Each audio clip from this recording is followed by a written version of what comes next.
She had just done the most powerful thing a human body can do. And he walked in, wearing a suit.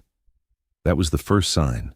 Not the coldness in his jaw, not the way his eyes swept the room like he was assessing a boardroom, not a delivery suite. The suit. Pressed. Immaculate.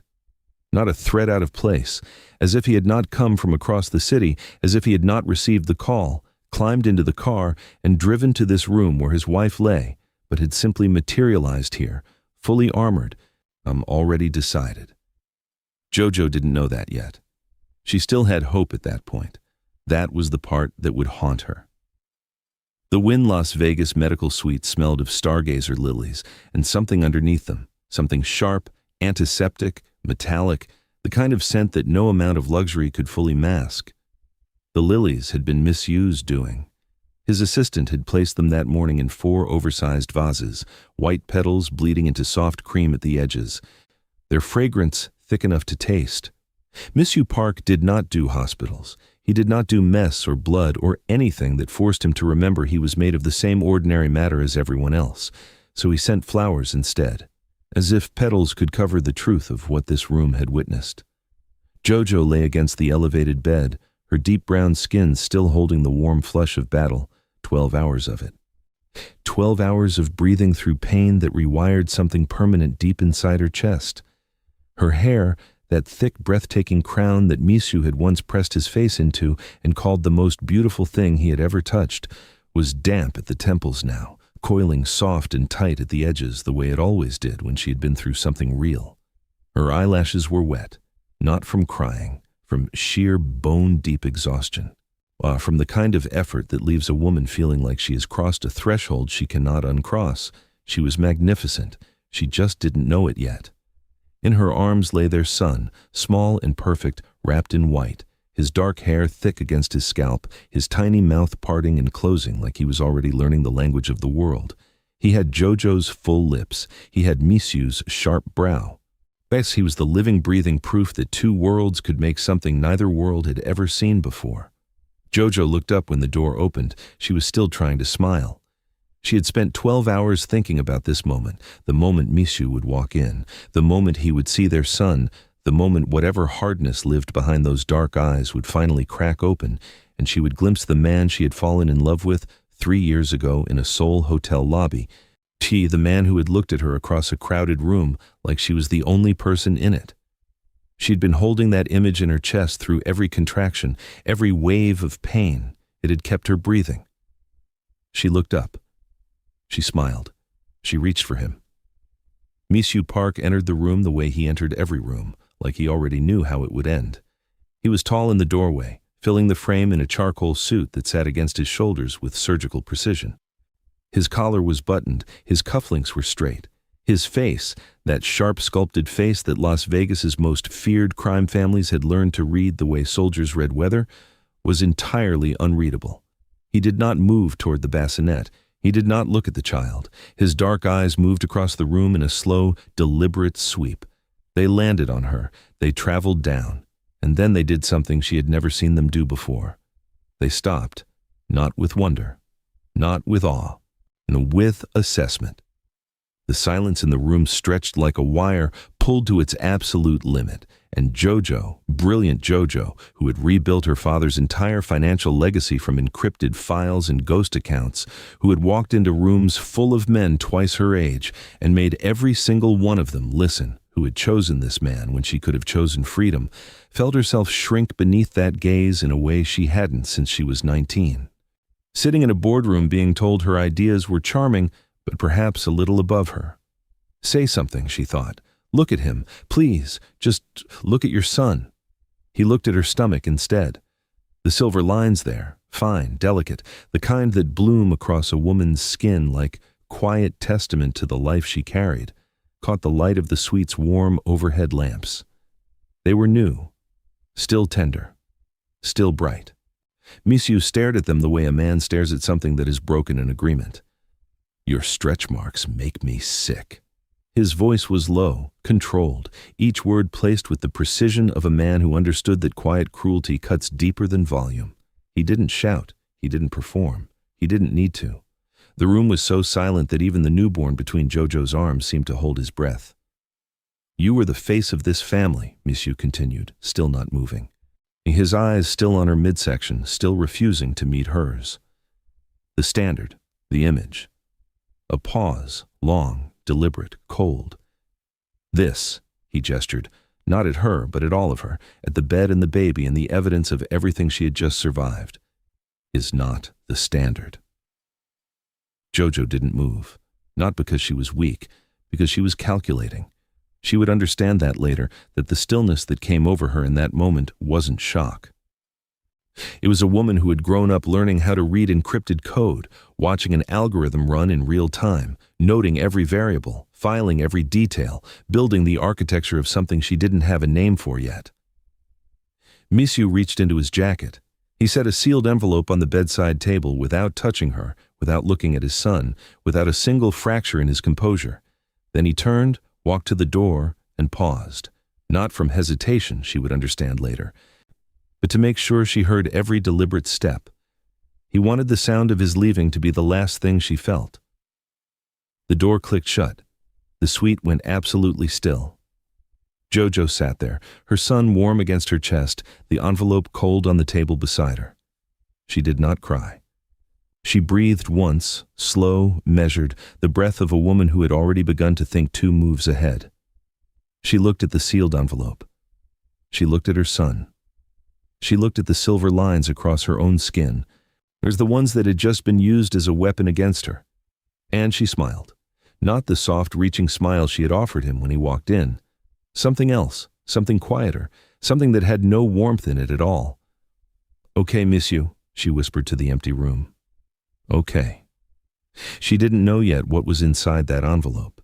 She didn't know yet what had really happened in that room, what invisible hand had moved the pieces before Misiu ever walked through that door. She didn't know yet that the man who had just discarded her had no idea she had been sitting on the most powerful financial weapon in Las Vegas for the last 2 years. She only knew one thing for certain. He had just made the most expensive mistake of his life, and somewhere in the neon heart of Vegas, a clock had started counting down. The envelope contained 3 things: a pre-signed annulment, a non-disclosure agreement with a number at the bottom that was meant to feel like mercy, and a single business card, no name, no title, just a Las Vegas address in clean institutional font that belonged to the category of law firm that existed specifically to make inconvenient people disappear from powerful men's lives without noise, without record, without a trail that anyone with time and ambition could ever follow. Jojo read every word of every page the way her father had taught her to read contracts, not for what they said, but for what they had been designed to make her feel. Overwhelmed, grateful, small, finished. She folded everything back into the envelope with the precise, unhurried movements of a woman who had already decided that none of it applied to her. She set it on the bedside table. She looked at her son sleeping against her chest with the absolute trust of someone who had not yet learned the world was capable of this. She pressed her lips to his forehead. She breathed him in. And she began to think. The nurse who entered 20 minutes later was not there to check her vitals. Jojo identified it before the woman had taken 3 steps inside the door, the particular quality of stillness in her hands, the way her eyes mapped the room before settling on her face, the slightly too-practiced neutrality of her expression. She was in scrubs. She had a badge clipped to her lapel, but nurses moved with the specific habitual efficiency of people who had performed the same motions thousands of times, and this woman moved like someone following a mental checklist for the first time. Her gaze landed on the bassinet with a deliberateness that had nothing to do with clinical care. Jojo had grown up in rooms where nothing was what it appeared to be. Her father had been meticulous about that education. The most dangerous person in any space, he used to say, is always the one who looks like they belong there. She pressed the call button. She smiled at the nurse. She kept her voice warm and her eyes warmer and her mind completely, surgically cold. Her brother Dre arrived at 3 a.m. He didn't knock. He had a key card she had given him 8 months ago during a conversation in a parking structure she hadn't fully understood at the time. She understood now watching him move through the suite door with the quiet, deliberate economy of someone who had spent years inside rooms he wasn't supposed to be in, that Dre had already seen this coming. The clothes he carried, the route he had mapped, the decoy vehicle staged 2 floors below.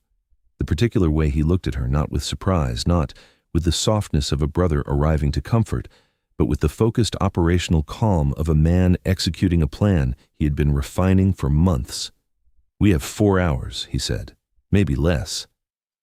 Jojo was already on her feet. She didn't ask how he knew. She asked only one question, because it was the only one that mattered. "Ha, my son." "With us," Dre said. "Every step." They moved through the private service corridor at the back of the suite, a passage that existed for exactly this kind of discretion. Jojo walked with her son pressed against her chest in the carrier Dre had brought, her hand curved around the back of his head, her heartbeat deliberately steady against his sleeping body.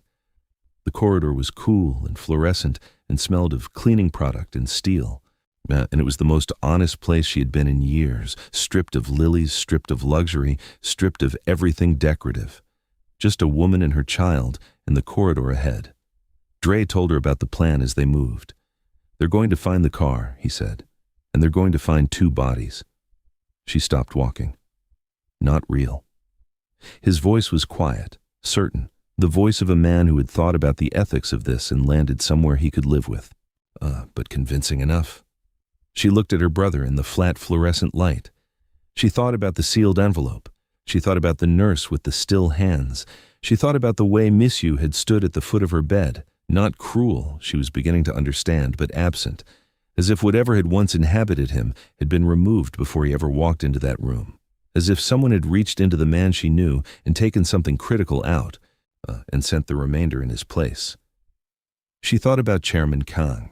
His face at dinner across 4 occasions in 3 years, each one a performance of benign indifference she had read as discomfort and was only now correctly identifying as strategy. "Do it," she said. The explosion on the I-15 made 3 local news broadcasts before sunrise: a luxury sedan, an unidentified woman, and an infant.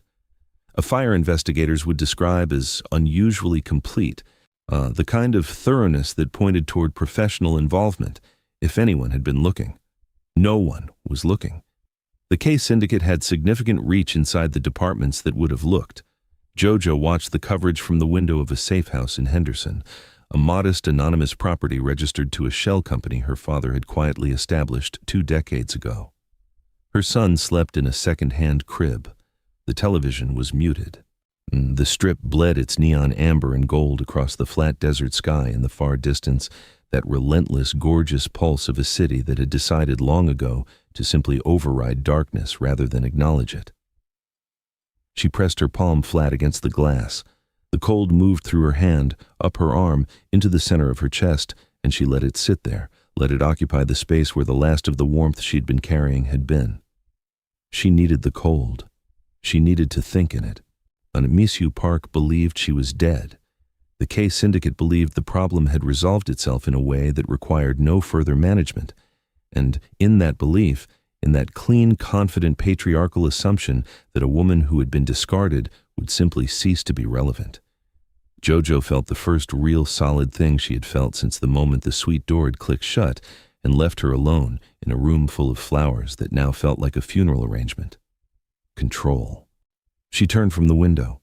She looked at her son's sleeping face, the fullness of her own mouth, the severity of his father's brow, the quiet miracle of what 2 people make when they believe they are building something real.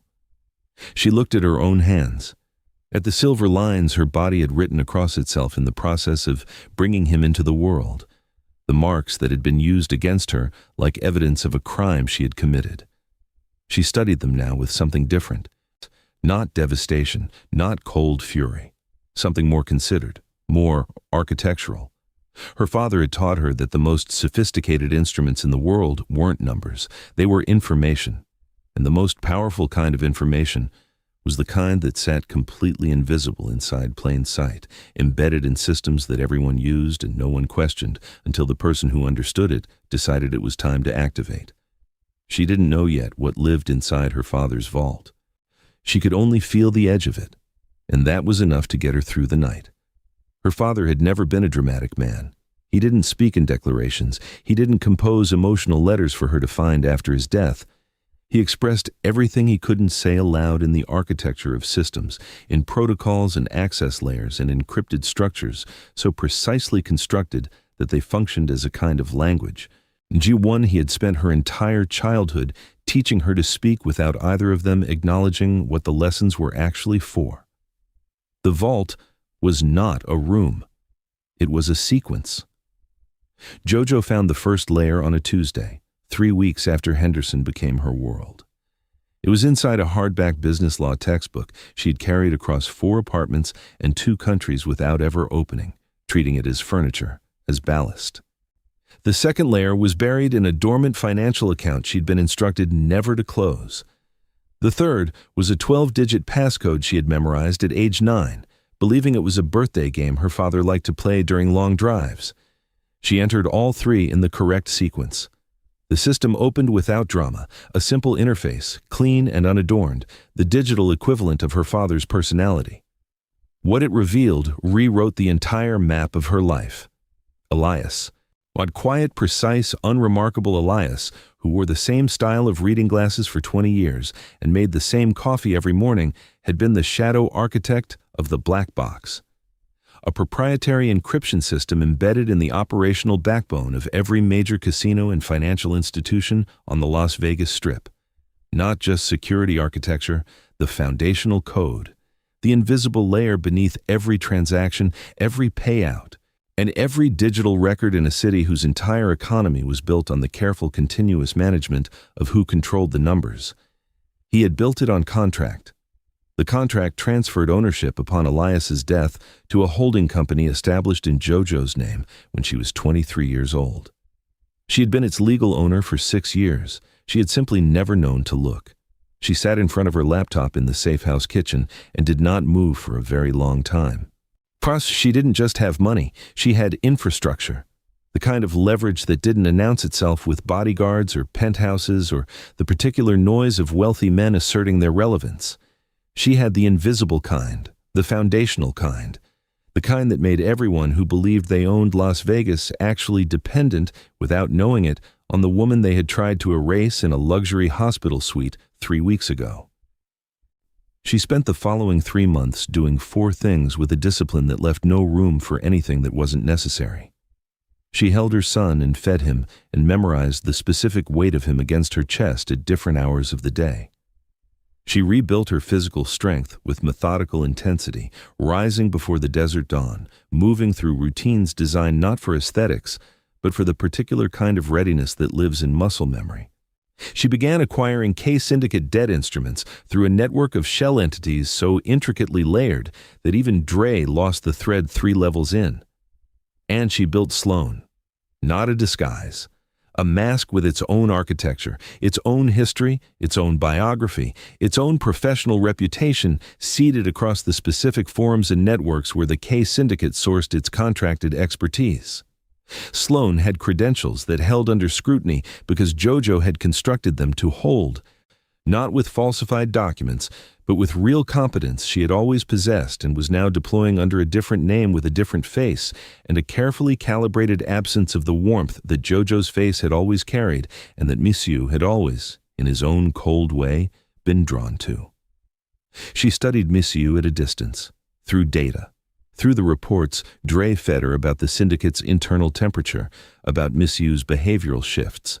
He's about the small telling changes in a man who was unraveling in private while maintaining the surface of someone who was completely fine. He had removed every lily from the penthouse, every vase, every arrangement. He had cleared the nursery prepared on the east wing. Not repurposed, cleared. The door locked, the room left empty. She filed both details without feeling them, or she told herself she did. She looked at herself in the mirror the morning she finalized Sloane's identity, the dark liner. The contacts that cooled the warm brown of her eyes into something flatter, more opaque. Her hair pulled back in a severe architectural style that changed the geometry of her face entirely, that removed the softness from her jaw and replaced it with angles that suggested a woman who had never once reached for something warm to give someone who hadn't earned it. She studied herself for a long moment. Then she picked up her phone and accepted the contract that Bayek, Misiu's head of operations, had sent 40 minutes ago after 3 weeks of vetting Sloane through every channel available to the K-Syndicate's intelligence infrastructure. She was going back in, not as the woman Misiu had discarded, as the shadow moving through his house, learning his secrets, disassembling his empire piece by piece from a position of proximity he had personally authorized. He had no idea the ghost he couldn't stop thinking about had just walked back through the door he had locked behind her. The penthouse occupied the entire top floor of a Summerlin high-rise, registered under the name of a commercial holding company with no visible connection to anything. Its windows ran floor to ceiling on the north and west walls, offering an unbroken view of the valley. In daylight, a flat expanse of ambition and heat shimmer. At night, it is a spread of light so dense it looked like the city was trying to rival something celestial. Jojo noted the camera placements before she stepped off the elevator. She had counted 6 in the lobby approach, 3 in the elevator corridor, 2 flanking the penthouse entrance. She had already mapped the system's architecture from the access Bayek had forwarded in advance, but there was always a difference between blueprint and presence, between knowing where something was and feeling it, or registering the angle of each lens, calibrating the dead zones, understanding the quality of surveillance in a space that belonged to someone who had been trained from birth to watch and be watched. The penthouse had a specific smell. She had not fully anticipated this. The scotch was there, expensive, peaty, the particular brand he kept on the credenza in every space he occupied, and beneath it, fainter, almost gone. The ghost of something floral that had no business still being there 3 months after he had supposedly removed every lily from the building. She kept her face neutral. She noted the ghost of lilies the way she noted the camera placements, as data, as one more piece of the architecture she was assembling. Beck walked her through the space with the efficient, humorless manner of a man who had developed a profound allergy to small talk. He briefed her on the shadow creditor, at the financial exposure, the concern at board level. He spoke about the shadow creditor the way people spoke about weather, as a force without a face, external and impersonal, a pattern of disruption that had no identifiable source. Jojo listened and asked exactly the questions Sloane would ask. She heard Misiu before she saw him. He was in the study, door half open, his voice low and quick, the particular cadence of a man issuing instructions with the authority of someone who has never once in his life had to raise his volume to be obeyed. She had heard that voice in the dark for 3 years. She had heard it in the week since the hospital room in the particular way that a voice you have known in intimacy lodges itself somewhere below conscious thought. She had spent 90 days building immunity. She discovered in the 3 seconds between hearing him and seeing him that 90 days had not been enough. He stepped into the corridor and saw her. The sweep happened the way it always happened, that dark assessing pass that cataloged and filed and assigned value in a single pass. She watched the sweep reach her face and pause, and she felt with clinical interest the thing that moved through his expression before he locked it down. Recognition. Not conscious, not named. Something older than thought, the body knowing what the mind hadn't caught up to yet. And then it was gone. He closed his face the way a door closes on a room someone has decided to stop entering. "Sloane," he said. "Mr. Park," she replied. He gestured her into the study. She sat across from him at a table that could have seated 12, and the distance between them felt both enormous and insufficient. Yet, and she kept her eyes on his face with the cool attentiveness of someone listening to a briefing, and not the exhausting, consuming attentiveness of someone simultaneously reconstructing the precise sequence of events that had led from that hospital room to this one. He spoke about the shadow creditor, about the exposure, about the need for discretion. He was, she had to acknowledge in the part of her mind, she kept completely separate from everything else. Extraordinarily good at this. Shone at presenting crisis with the composure of someone who had never been touched by anything. She had once believed that composure was strength. "I'll need unrestricted access," she said. "Every account, every entity, every contract filed in the last 3 years." The pause that followed was the kind that preceded a decision. She watched him make it, watched the calculation move behind his eyes, the risk assessment, the weight of necessity against the weight of exposure. "You'll have it," he said. She gathered her materials and stood to leave. She had reached the door, her hand not yet on the frame, 3 steps from being fully out of the room when he spoke again, and the quality of his voice had shifted in a way that landed on her skin before it reached her ears. "Has anyone ever told you," he said, "that you feel familiar?" The room was very still. Jojo turned slowly. She looked at him across the full length of the study. These across the expensive quiet and the ghost of lilies and 300 days of everything she was carrying, and she tilted her head exactly the amount that Sloane would tilt it. Curious, slightly amused, professionally unbothered. "I get that a lot," she said. She left.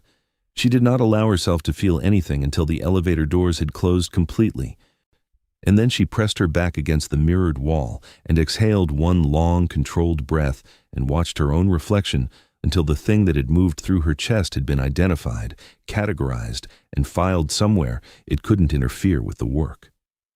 The most dangerous variable in her plan was not the K-Syndicate, not Chairman Kang, not the layers of financial complexity she would need to dismantle. It was herself. What he did next, she would not see coming. And it would complicate everything. The access he had granted her was extraordinary and from a security standpoint, catastrophic. She spent the first 3 days mapping the syndicate's digital infrastructure with meticulous, unhurried competence that made Bayek visibly recalibrate his assessment of the hire. She found 17 security vulnerabilities in the first 72 hours. She patched 11. She left 6 open in places she would need later, flagging them in her reports as low priority and burying them under enough technical language that Bayek's team would not look twice. On the 4th day, she saw the tattoo up close. She was reviewing camera placement schematics in the east corridor when Misiu came up behind her to look at the same screen. He stood close in the way that tall men sometimes stand when examining something, not invasively, not with intent, but with the unconscious assumption of space that belonged to people who had never had to negotiate their right to occupy it. She could feel the warmth from his jacket sleeve against the air near her shoulder. She could hear the specific, barely audible cadence of his breathing. She kept her eyes on the screen and felt the tattoo on his neck enter her peripheral vision with the impact of something she had been bracing for without knowing it. She had seen it before.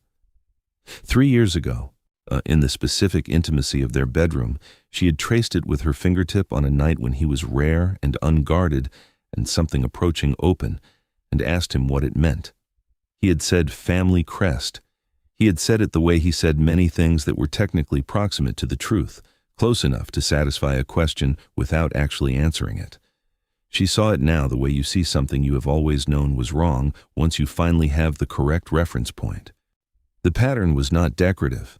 The lines had a precision that was functional, not aesthetic, an encoded structure that, if you had grown up inside the language of cartographic architecture the way Jojo had, was unmistakably a diagram, a map, embedded inside ink on the neck of the most powerful man in Las Vegas, hidden in plain sight on the body of a man who went everywhere and was photographed constantly and whose neck had been examined by the syndicate's own security apparatus without anyone identifying what they were actually looking at. Her father would have appreciated that. That night she stayed in the study until the building was quiet and began cross-referencing the tattoo's encoded coordinates against every property record and satellite map she could access through her father's system. The first 2 coordinates pointed to known Kang family holdings. The third mapped to nothing in any public record she could find. A location in the Spring Mountains at an elevation that suggested a structure built into the terrain rather than on top of it. She pulled 3 separate satellite databases. The structure appeared on all 3, date-stamped across a range of years, indicating it had been built quietly and maintained consistently for over 2 decades. The footprint was modest above ground, but the shadow geometry in the highest resolution image suggested significant depth below the surface, the kind of depth that meant storage, serious, deliberate, permanent storage. She sat back in the leather chair and looked at the ceiling and felt the shape of the story she was inside shift again, the way a room shifts when a wall you assumed was solid turns out to be a door.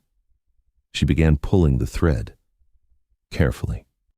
Through access channels she had been quietly constructing since her first day in the building, through the black box's underlying architecture, through her father's infrastructure, which moved beneath the syndicate's own systems the way a river moves beneath the ground. She followed the thread in pieces small enough to be invisible individually, assembling them with the patient architecture of someone who had been taught that the truth was always inside the anomaly. A payment, 31 years old, in an amount significant enough to capitalize a mid-sized enterprise, made from a holding company that no longer existed to a contractor whose records had been expunged from 3 separate regulatory databases.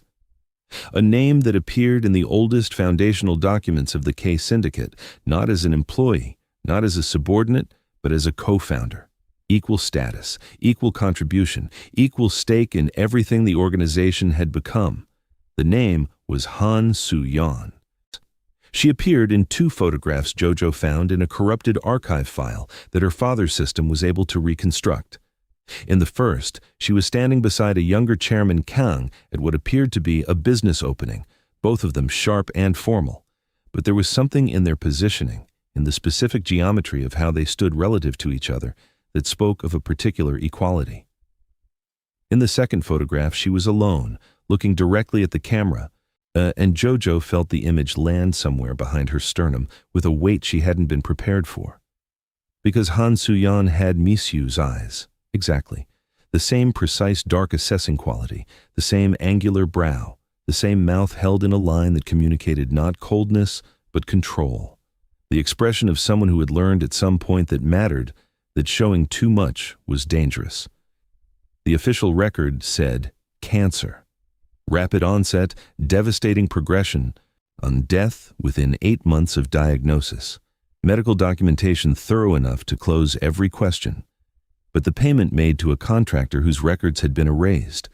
The vault in the mountains built the same year Soo-yeon died, secured with encryption that suggested someone had been deliberately preserving something they needed to keep, but could not afford to let anyone find. Jojo sat in the still expensive quiet of Misiu's study and let the implication complete itself. Chairman Kang had not just built his empire, he had taken it. From the woman who co-founded it with him, from the woman who had trusted him with equal stake in everything she had helped create. And the evidence of what he had done was hidden in the one place no one would look, on his son's body. She thought about Misiu, not the man in the charcoal suit at the foot of her hospital bed, but the man she had glimpsed in 3 or 4 unguarded moments across 3 years. The man who kept every room slightly too cold and had once, half asleep, told her the real reason was that warmth reminded him of a person he couldn't remember clearly anymore.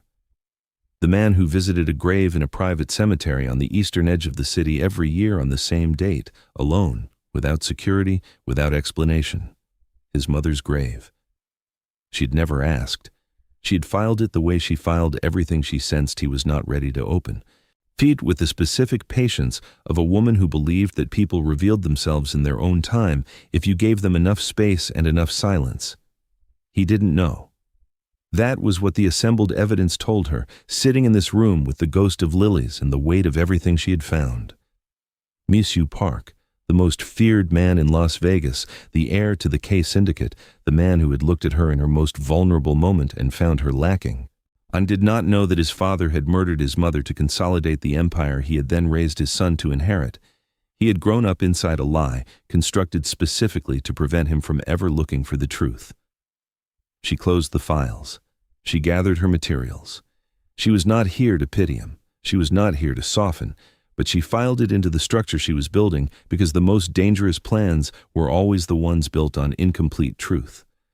What she hadn't found was the camera in the northeast corner of the study ceiling, the one not connected to the main security system. The one Misiu had installed himself 6 weeks ago, after the first time he had felt the inexplicable pull of recognition standing near the woman called Sloane, and had decided to start paying a different kind of attention. He had been watching her all along, and what he had seen in the last 40 minutes on a screen in his private office 2 floors above the study had made him very, very still.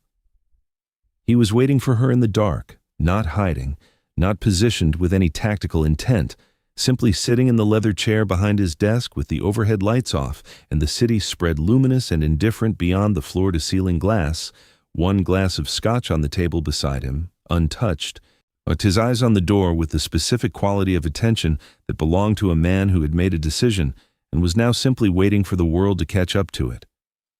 Jojo stepped into the study and saw him and stopped. 1 second. That was all she allowed herself. Then Sloane was back in place, and she tilted her head at the precise angle of a professional encountering a minor irregularity. "I wasn't aware we had a late meeting scheduled," she said. "We don't." His voice was level. He hadn't moved. The city light caught the planes of his face and left the rest in shadow, and he looked in that light less like the polished executive he performed in daylight and more like what he actually was, a man built by a world that had never once been gentle with him, sitting inside the specific stillness of someone who has stopped performing and is now simply present. "Sit down, Sloane." She sat, not because he told her to, because Sloane would sit, and because sitting gave her the geometry she needed. He reached into the drawer on his right side and placed a tablet on the desk between them. The screen was lit. On it was a frozen image from a camera feed, the study, the desk, her, 48 hours ago, pulling records through a system that should have been invisible to anyone not running her father's infrastructure. The silence stretched. "That system you accessed," Misiu said. It doesn't exist in any network architecture my team has documented." He picked up the scotch, set it back down without drinking. "Which means whoever built it beneath mine, before mine, with access that was never granted by this organization." Jojo looked at the screen. She kept her face exactly where it needed to be. "I found your vulnerability," she said. "That's what you hired me to do. I hired you to find the shadow creditor." His eyes didn't move from hers. "And what I've been looking at for the last 48 hours tells me that the shadow creditor and the woman sitting across from me have access to an identical system, built by an identical architecture, with a signature I've been trying to trace for 6 months." A pause, deliberate, weighted. "So I'm going to ask you one question, and I need you to understand that I have not slept in 2 days, and I am, for the first time in my life, genuinely afraid of the answer." The room was absolutely still. "Who are you?" Jojo held his gaze for a long time. She felt the mask reach the edge of its utility, the way you feel a structure strain under weight it was never designed to carry, the specific moment before something either holds or gives. She reached up. She removed the contacts from her eyes in 2 precise movements and set them on the desk between them. Without them, her eyes were what they had always been, warm, brown, deep, carrying the particular quality of light that Misiu had once told her in the specific honesty of 3 a.m. was the first thing about her that had made him feel something he didn't have a name for. She watched him see her. It moved through him in stages, first the eyes, then the mouth, then the jaw. Then something that traveled from his face down through his entire body and left him completely still in a way that was entirely different from his usual stillness. His usual stillness was controlled. This was the stillness of a man whose entire nervous system had just received information it did not know how to process. Jojo. Her name in his mouth after 11 months of silence sounded like a word in a language he had believed was dead. "Hello, Misiu," she said. He stood. The chair pushed back. He moved around the desk and she stood too, not in retreat, but in positioning. And they faced each other across 2 feet of charged, terrible air with the full weight of everything that had happened between them pressing on every surface of the room. "You're alive." His voice had lost every layer of professional control. What was left underneath was raw and unstructured, and nothing like anything she had ever heard from him before. "They told me. The report said—" "I know what the report said." Her voice was steady. She had rehearsed every version of this conversation for 11 months. But rehearsal and presence were never the same thing. And standing in front of him, seeing his face in full unguarded pieces for the first time since before the hospital room, was something she had not been able to fully prepare for. "I wrote the conditions of the report." He looked at her the way a man looks at something he has been grieving when it suddenly appears before him. Be not with joy, but with the specific complicated devastation of someone who has built a complete internal architecture around a loss and is now being asked to dismantle it. "I thought I killed you," he said. It wasn't an accusation. It was a confession, quiet and structurally honest in a way she hadn't expected. Not the words, what came after, the way I... He stopped. His jaw worked once. "I thought the way I left made you..." "It didn't." She let the two words sit there without softening them. "But it was supposed to, wasn't it?" He went very still. "Your father," she said. "Tell me about the night before you came to the hospital." Something moved behind his eyes, deep and subterranean and immediately suppressed. "Dinner," he said slowly, "with my father, at the estate." "And after dinner?" The pause lasted 4 full seconds. "I don't remember after dinner," he said. "I remember waking up. I remember getting dressed. I remember arriving at the Wynn, and I remember..." His voice stopped as if it had hit a wall. "I remember everything after, in detail. But before that, there are 4 hours I can't account for." Jojo opened her bag. She removed a folder, printed records, pharmaceutical analysis, the documented compound profile of a synthetic aggression enhancer that elevated cortisol, suppressed empathy processing, and amplified existing resentments by flooding the prefrontal cortex with a cocktail that produced, in clinical terms, a controlled temporary sociopathy. She placed it on the desk. She watched him pick it up. She watched him read. She watched his hands go completely still somewhere around page 3, and she watched his face do something she had seen it do only a handful of times across 3 years. Open, not perform openness, actually open, the mask not lowered but dissolved, leaving behind something undefended and terrible and entirely human. "He drugged me," Misiu said.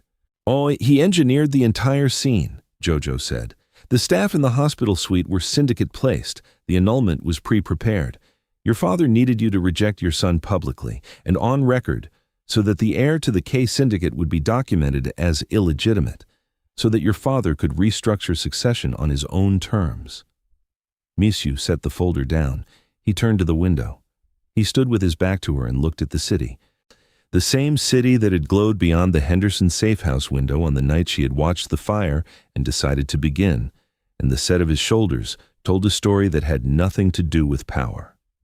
A long silence passed, long enough that she began to measure it. Then he turned around. His face was not broken. It was not destroyed. It was something more uncomfortable than either, the expression of a man who has been handed information he would have preferred not to have, like information that makes the simpler, harder version of himself suddenly unavailable. "You've been inside my network for months," he said, not an accusation. An observation made with the cold precision of a man reassembling his composure piece by piece because it was the only tool he had left. "Everything I showed you, every vulnerability I disclosed, you already knew." "Yes." "And the shadow creditor?" "Yes." He looked at her for a long time. She let him look. She watched him cycle through the stages of a man who had spent his entire career being the smartest person in every room he entered, working through what it meant to have been outmaneuvered this completely, this quietly, by someone he had discarded. "What are you going to do?" he asked, and his voice in that moment had the specific quality she had never heard from him before. Not fear. Something more exposed than fear. The voice of a man asking a question he already knew the answer to but needed to hear spoken aloud. Jojo held his gaze. She thought of the hospital room, the lilies, the envelope, her son's face, the silver lines on her skin that had been weaponized against her by a man whose own father had weaponized him first. She thought about the grave he visited every year, alone. She thought about 4 missing hours and a needle and a father who had built an empire on the erasure of a woman who trusted him. She did not soften, but she was precise, and precision required the full picture. "I'm going to do what I came here to do," she said. "I'm going to burn your father's kingdom to the ground." She picked up her bag. She moved toward the door. "The only question left is whether you're going to help me, or whether you're going to be standing in it when it falls." She left him with the city, and the dark, and the folder, and the 4 missing hours of his life that had just been returned to him like a verdict he hadn't known he was waiting for. What he decided next would change everything. Chairman Kang announced the engagement on a Tuesday. The notice went out through the syndicate's internal channels with the specific imperial brevity of a man who had never once believed he owed anyone an explanation. Misiu Park would marry the eldest daughter of the Shin family, a rival clan from Seoul whose primary value to Kang was not their loyalty but their bloodline, their public profile, and the particular optics of a marriage that would, in the language of the world the K-Syndicate inhabited, officially close the chapter of Misiu's regrettable previous arrangement. Jojo read the notice in the back of a car moving through the Las Vegas morning and felt nothing that she hadn't already anticipated.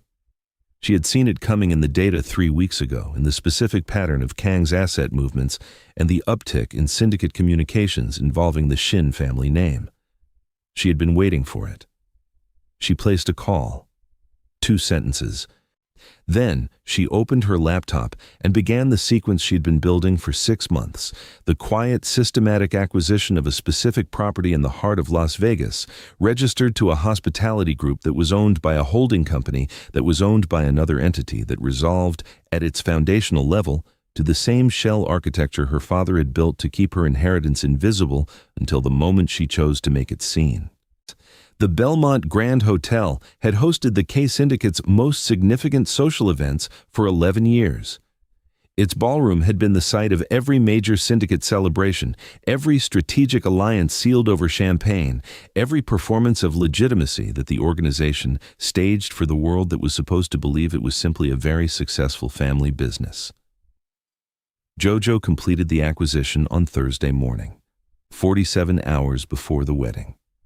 She did not sleep Thursday night. She sat at the desk in Henderson with her son asleep, and Dre across the hall and the Nevada dark, pressed flat against the windows. And she went through every detail of what was about to happen with the precision of someone who understood that the difference between justice and chaos was preparation. She went through it once. Then she went through it again. And then she sat for a long time with her hands flat on the desk and her eyes on the middle distance, and she let herself feel, fully and completely, everything she had been filing away for 11 months. The fear, the grief, the specific gutting loneliness of rebuilding yourself from the ground up in a safe house with a newborn against your chest, and the knowledge that the man who was supposed to have been your family had looked at your body and found it insufficient. She let all of it move through her, didn't fight it, didn't compress it, and let it arrive and pass the way her father had taught her to let difficult things arrive and pass, because the point was never to be without feeling. The point was to feel completely and then act with clarity. By morning she was clear. She wore black to the Belmont Grand. Not the black of mourning, but the black of precision. A dress that fit the architecture of her body with the specific intentionality of a woman who had spent 11 months making peace with every inch of herself, including the silver lines that mapped across her midsection like the record of something survived. Her hair was down, that breathtaking full crown released from Sloane's severe structure for the first time in months, falling around her face and shoulders in the way that Misiu had once pressed his face into and called the most beautiful thing he had ever been near. She arrived 40 minutes into the ceremony. The ballroom was full. For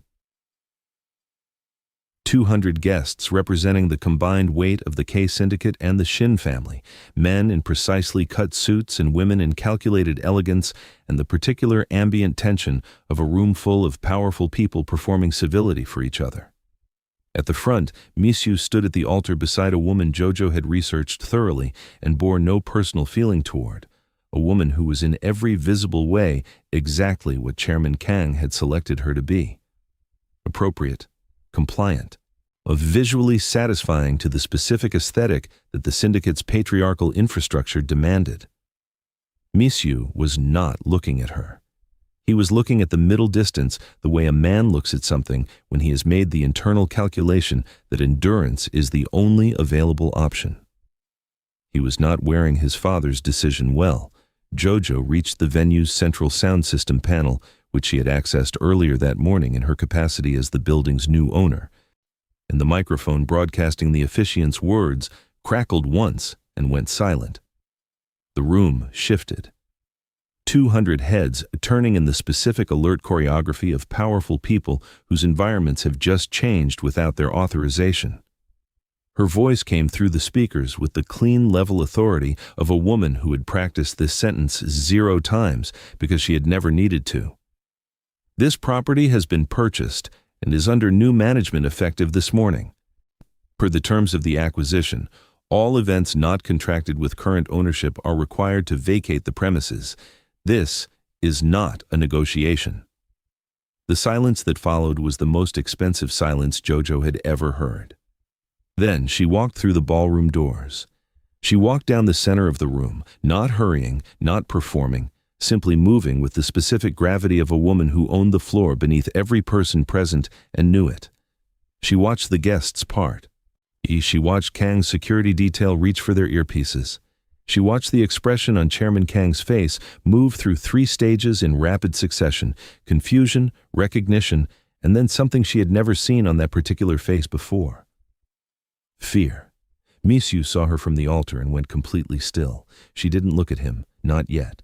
She looked at Chairman Kang, standing to the left of the altar in a charcoal suit, identical in cut and color to the one his son had worn to the hospital room 11 months ago. She held the old man's gaze across the full length of that ballroom and let him see everything. Not anger, not grief, not the desperation of a woman wronged, just clarity. The specific terrible clarity of someone who has had 11 months to build something the size of his entire empire and is standing in the room where she intends to detonate it. "Hello, Chairman," she said. "We need to talk about your debt." What happened next, nobody in that room would be able to describe accurately afterward, not because it was violent, but because nothing they had been trained to expect, to manage, to control, had prepared them for this. Misiu stepped down from the altar. He walked toward her. Not toward his father, not toward his security. Toward Jojo, across the full length of the ballroom, with every eye in the room tracking him. And he stopped 3 feet from her and looked at her face. Really looked, for the first time in 11 months with nothing mediating the looking, and what moved across his expression was not something that belonged in a room full of enemies. She looked at him. She had planned for every variable. She had not planned for him to be standing here, in front of his father and 200 witnesses, making a choice that could not be taken back. "I made my decision," he said quietly. Max, only she could hear it. He had not broken easily. She needed to understand that. The man standing in front of her had not walked off that altar because she had given him information, and he had processed it like a machine and arrived at the correct output. He had spent 4 days after the penthouse in what she could only describe, from Dre's reports and the data she still had access to, as a controlled demolition of everything he had been taught to believe. And he had sat across from his father twice in those 4 days and said nothing. And she knew from the way he looked now that both conversations had cost him something he wouldn't recover easily. This was not a man who had been freed. This was a man who had made the most painful choice of his life and was still bleeding from it. That was the version of him she could work with. "Then help me finish it," she said. The Syndicate Summit was held annually in the private floor of the Bellagio, a tradition that predated Chairman Kang's leadership, but had been shaped so thoroughly by his hand that most of the men who attended could not imagine it belonging to anyone else. It was in every functional sense his room, his table, his audience, assembled once a year to receive his assessment of the organization's position, his direction for the year ahead, his performance of the particular brand of authority that derived its power from everyone present, believing it was immovable. He did not know that Jojo had been in that room 2 days ago. He did not know what she had installed. The summit began at 8. By 8:15, Chairman Kang had moved through the preliminary formalities and was transitioning to the succession announcement, the item that everyone in the room understood was the actual purpose of the evening. The Shin marriage had collapsed publicly and catastrophically 4 days ago. The reverberations had moved through the syndicate's internal networks with the speed of information people are trying to contain and cannot. Kang needed to reassert control. He needed to name his successor on his own terms before the question became destabilizing. He had chosen a nephew, a compliant man from a branch of the family that had always known which direction to face. He was 3 sentences into the announcement when the room's screen lit up with something else entirely. Audio. Clear, clinical, unambiguous, the sound of a hospital suite, the rhythmic beep of a monitor. And then voices. 2 voices, one of them Misiu's, one of them the kind of silence that Jojo had held for 12 hours of labor and the first hour after, when she had been trying to find the warmth she needed to believe she was still in a world that made sense. Then the words, in Misiu's voice, played to 37 of the most powerful men in the K-Syndicate's network. But in the stillness of a room they had believed was entirely controlled, the silence that followed lasted approximately 8 seconds. In a room full of men trained never to show anything, 8 seconds of visible shock was extraordinary. Then, the second screen lit up. Jojo had given the black box override exactly 15 minutes to run before she walked in. In those 15 minutes, the system her father had built, the invisible foundation beneath every casino transaction in Las Vegas, and had executed the specific sequence she had programmed 3 weeks ago. Not destruction. Revelation. Every financial flow the K-Syndicate had run through the Strip's infrastructure in the last 10 years, mapped and displayed in real time on the screens of every financial institution that had a vested interest in knowing that they had been systematically used as laundering infrastructure by an organization they believed was a client. The exposure was total. Not violent, not theatrical. Precise. Made devastating. The kind of damage that couldn't be undone with security teams or legal pressure or the particular brand of intimidation that the K-Syndicate had used for 30 years to make inconvenient people become quiet. Jojo walked into the room at 8:22. She was wearing white, not the white of innocence, but the white of arrival, of something beginning rather than ending. Her hair was fully down, that extraordinary crown filling the space around her face and shoulders like its own kind of authority. The silver lines on her skin were visible at the hem of the dress, not by accident, by decision. She had chosen this dress with those lines in mind, because the men in this room needed to see exactly what had been used against her and understand that she had built an empire on it. 37 men turned to look at her. Chairman Kang's face did the thing she'd been waiting 11 months to see. It didn't collapse. It didn't rage. It simply became, for the first time in all the years she had known it, uncertain. The expression of a man realizing that the architecture of his control has been replaced without his knowledge, and he is only now discovering which walls are still standing. "You look surprised," Jojo said. She moved to the head of the table, his position, his chair, his room, and placed her hands flat on the surface and looked directly at him with the complete terrible steadiness of a woman who had finished being afraid. "You shouldn't be. You built an empire on invisible architecture. It turns out I inherited the foundation." She laid the documentation on the table.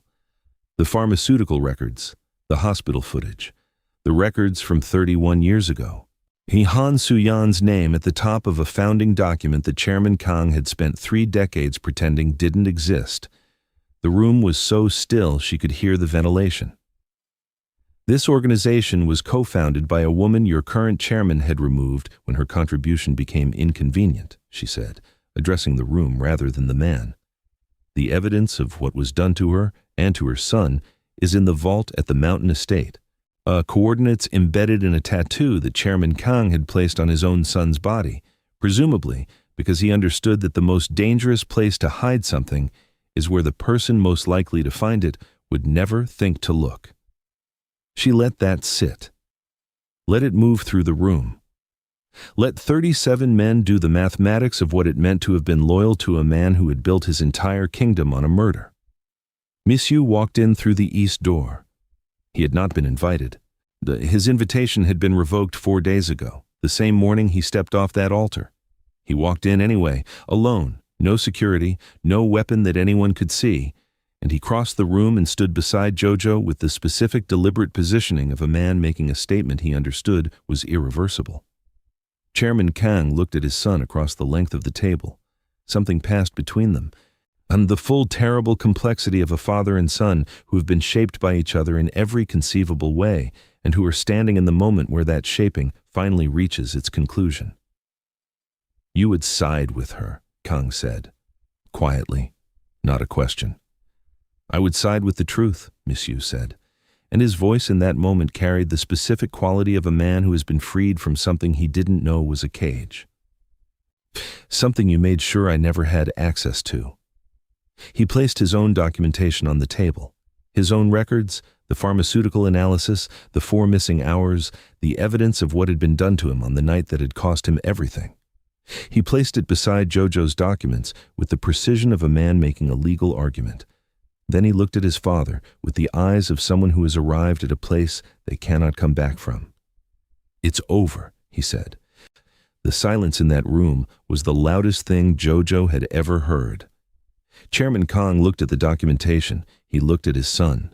He looked at the woman beside his son, the woman he had dismissed as furniture, as decoration, as an inconvenient variable to be managed and removed. He looked at her with the expression of a man who had spent his entire life operating from a position of total control, and was only now, in his 70s, out in the room he had built and owned and presided over for 30 years, encountering its absolute end. He sat down, not in defeat, in the specific calculated posture of a man who was already reconfiguring, already looking for the angle, already deciding what came next. Jojo saw it. She had anticipated it. She reached into the folder and placed one final document on the table, the acquisition notice for the K-Syndicate's primary financial holding, purchased 4 days ago through a chain of entities that ultimately resolved to a single owner. Her name. She owned it, not the debt, the entity itself. She had been buying it piece by piece for 11 months, through a method so slow and so precise, and so completely beneath the threshold of any alert that the syndicate's own compliance infrastructure had never flagged it once. There's nothing left to reconfigure, she said, looking at the chairman. Every move you make from this point is one I've already accounted for. She straightened. She picked up her folder. Your lawyers will receive the full transfer documentation by morning. She turned to leave. What happened next, nobody in that room would ever publicly confirm. But the recording Jojo had been running since the moment she walked in captured all of it. 3 months later, the K-Syndicate ceased to exist. Not loudly. Not in the way that empires usually ended.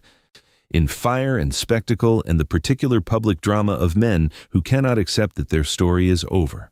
It ended the way the most significant endings always happened in Jojo's experience, in paperwork, in the clean bureaucratic finality of entities dissolved, accounts closed, structures dismantled, and the specific permanent silence that falls over a thing that has been formally and completely concluded. Chairman Kang faced a private tribunal convened by the surviving members of the syndicate's board, men who had been given a choice between the documentation Jojo had placed on that table and the particular kind of legal exposure that came from continued loyalty to someone whose entire foundation had been built on a crime. They chose, unanimously and efficiently, self-preservation. Kang was removed from every position he held, every account he controlled, every room he had ever owned. She had not wanted him imprisoned. She had wanted something her father would have recognized as more sophisticated. She had wanted him to live in what was left. The mountain estate was searched. The vault was opened by Jojo with Misiu standing beside her in the fluorescent utility light of a basement room that smelled of concrete and sealed air, and the specific quality of time kept deliberately still.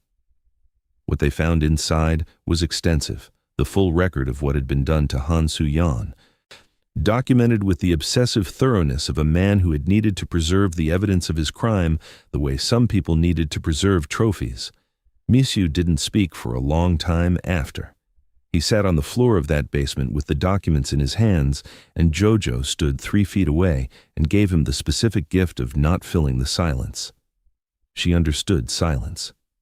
She had lived inside it for 11 months.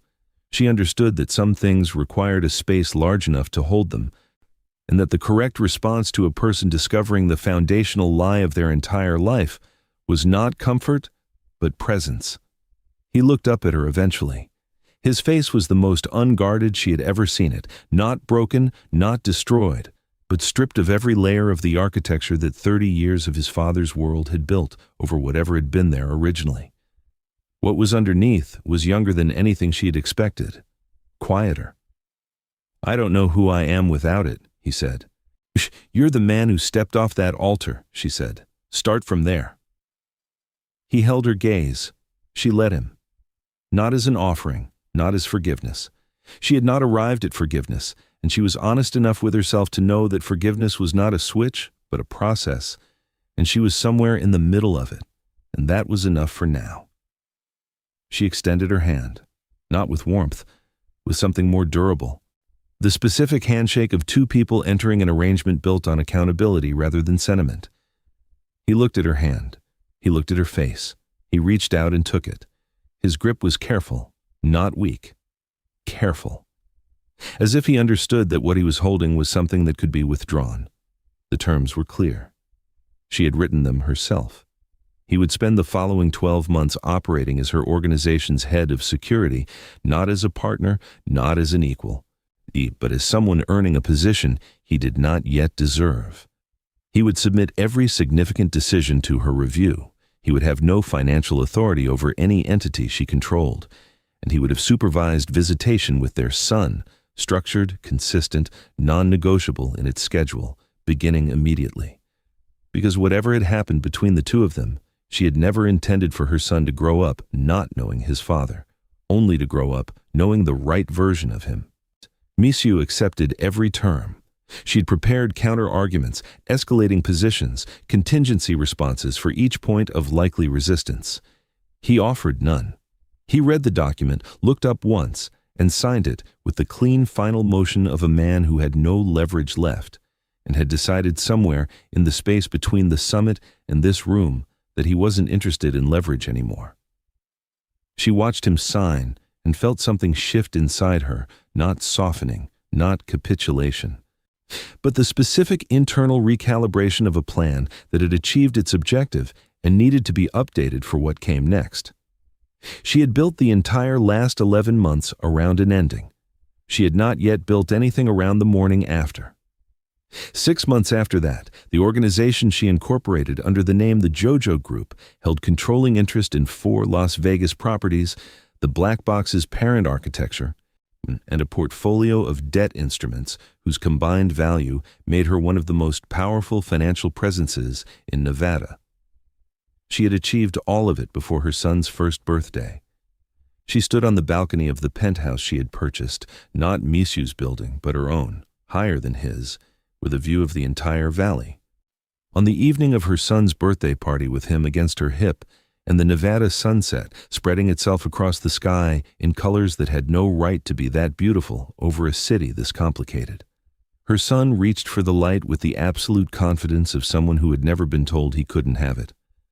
She heard footsteps behind her, measured, unhurried, the specific cadence she knew better than she would ever admit to anyone. Misiu stopped 5 feet away. But he held the distance with the care of someone who understood that distance was no longer something he was authorized to close without permission. He had learned, across 6 months of earning his way back into rooms she controlled, the specific grammar of a man who had forfeited the right to assume. He looked at his son. Something moved across his face that was entirely unguarded and entirely his, the specific devastation and wonder of a father looking at a child he had almost never known. Then he looked at her face, at the crown of her hair loose in the evening wind, at the silver lines visible at the edge of her sleeve where she had rolled it back, the marks that had once been used as a weapon against her and that she now wore with the specific quiet authority of someone who had decided what they meant. He moved toward her. He stopped at her side. And he lowered himself, not quickly, not performatively, but with the deliberate full-weight motion of a man making a statement he intended to be permanent, and he pressed his lips to those lines, gently, with a reverence that had nothing theatrical about it, the way a person touches something they have come to understand, too late, but genuinely, was the most extraordinary thing they were ever near. Jojo looked out at the valley. She felt the weight of everything, the 11 months, the safe house, the vault, the summit, the document he had signed, or the 6 months of watching him become someone she had not known he was capable of being. She felt her son's solid, certain weight against her hip. She felt the desert wind. She did not say anything. She didn't need to. The K-Syndicate was gone. Chairman Kang sat in the house he had built on someone else's foundation and occupied a smaller and smaller room inside it every day. Misiu Park was 5 feet away and earning every inch. And Jojo, brilliant, patient, precise Jojo, stood on a balcony she owned in a city she now moved through like a current beneath its surface, and she looked at her son looking at the light, and she allowed herself, quietly and without announcement, to begin. Not to forgive. Not yet. But to build. And she had always been extraordinary at building. If you made it to the very end of this story, then you already know this channel is exactly where you belong. If Jojo's journey moved you, shook you, or had you talking to the screen, hit that subscribe button right now because we have more stories exactly like this one ready for you, and you do not want to miss what comes next.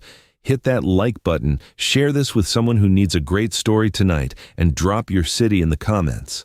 Where in the world are you watching from? And I need to know, did Misiu earn his second chance, or did Jojo give him more than he deserved? Let the debate begin. Comment Team Jojo or Team Misiu, and let's talk about it. I will see you in part 2. The Jojo Empire is just getting started.